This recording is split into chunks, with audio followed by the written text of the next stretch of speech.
मान लीजिए पैसों का आर्थिक नुकसान, सामरिक नुकसान, शिक्षा, हर तरह से नुकसान हो रहा है वहाँ पे। अगर अब नहीं संज्ञान लोगे भैया तो कब लोगे?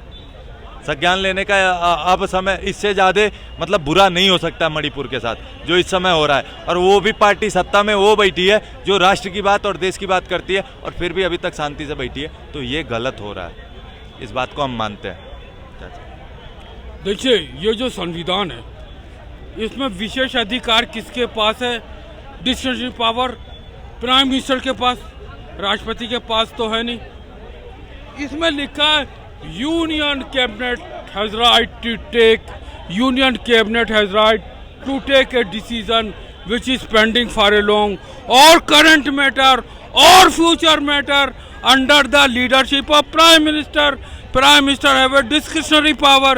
इसी को अगर हिंदी में कहा जाए तो प्रधानमंत्री के पास इस संविधान में ये विशेष अधिकार है कि कोई भी मामला जो पिछला पड़ा हो, मौजूदा हो, आने वाला हो या कोई संभावित हो, प्रधानमंत्री विशेष बैठक करके उसके ऊपर निर्णय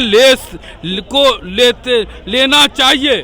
अगर वो नहीं लेते और ये संविधान में की वो शपथ लेते हैं कि आपने टीवी पे देखा होगा, मैं नरेंद्र मोदी जो भी हो दामोदर दार या डोर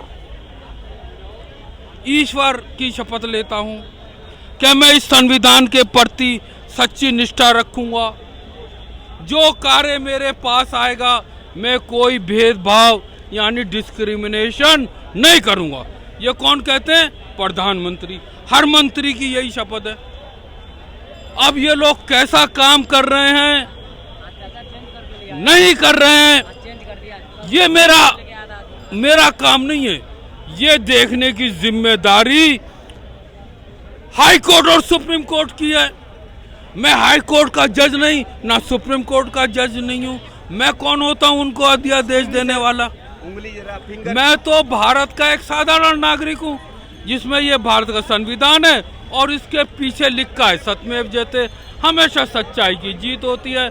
हमेशा जब सच्चाई की जीत होती है तो मोदी जी आपने कहा कि मैं देश के अंदर महंगाई, बेरोजगारी, भ्रष्टाचार, गरीबी दूर करूंगा। दूर कीजिए।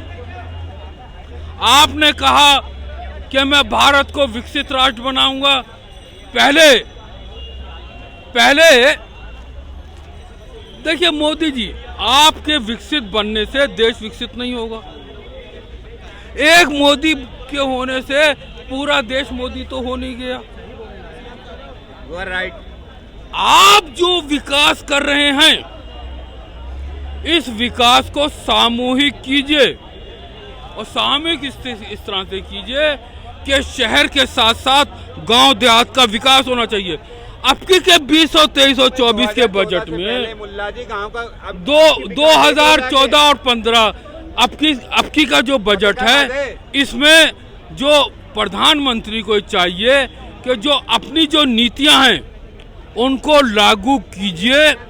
और जो आपने कहा है कि हर क्षेत्र, हर वर्ग, सबका साथ, सबका विकास, सबका विश्वास, सबका प्रयास, इसके लिए आप पूरी संसद से एक राष्ट्रीय सहमति बनाइए। संसद की सहमति बनाने की जिम्मेदारी प्रधानमंत्री की है और विपक्ष का तो काम ही है कुर्सी छीनना। आप अपनी कुर्सी बचाइए। चलिए, उन्हें अपनी कुर्सी बचानी चाहिए और विपक्ष को साथ लेकर के चलना चाहिए। उनके जो सजेशन